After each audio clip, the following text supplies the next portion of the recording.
प्रवज्जा foundation Naigaon तालुका मुक्ताईनगरतर्फे मुक्ताईनगर येथील नागेश्वर मंदिराच्या हॉलमध्ये बौद्ध धम्मीय सामुदायिक विवाह सोहळा 2026 हा संपन्न झाला।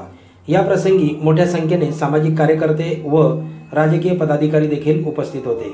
या कार्यक्रमाचे प्रेरणास्थान श्रीराम भिकाजी पोहेकर, माजी पोलीस उपनिरीक्षक सुपडाबाई भालेराव, ग्रामपंचायत सरपंच नायगाव आणि रवींद्र भास्कर पोहेकर, ज्येष्ठ पत्रकार मुक्ताईनगर हे होते। तर या कार्यक्रमाचे आयोजन सारीपुत्त गाळे, संस्थापक अध्यक्ष प्रवज्जा फाउंडेशन आणि नितीन गाळे, संस्थापक सचिव प्रवज्जा फाउंडेशन हे होते।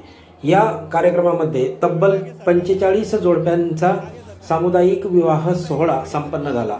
एवढ्या मोठ्या संख्येने सामुदायिक विवाह सोहळा संपन्न होण्याची मुक्ताईनगर तालुक्यातील ही प्रवज्जा फाउंडेशनतर्फे केलेली फार मोठी कामगिरी आहे असे मानले जाते।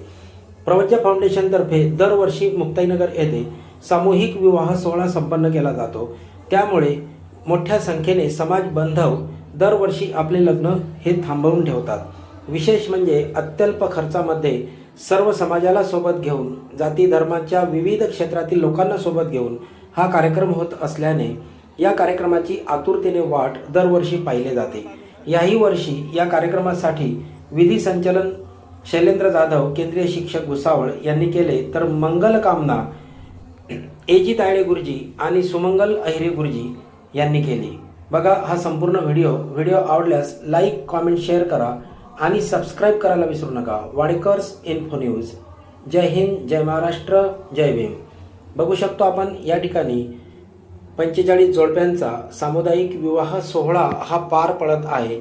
वधू आणि वर दोघांना पांढऱ्या शुभ्र कपड्यांमध्ये उभं करून या ठिकाणी थोड्याच वेळात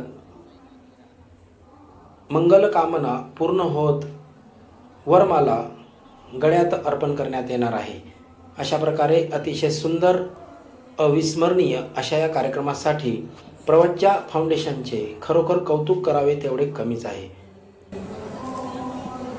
या प्रसंगी ग्रंथालयाचे प्रदर्शन सुद्धा भरवण्यात आलेले होते आणि विशेष म्हणजे पुस्तकांची विक्री देखील करण्यात आली।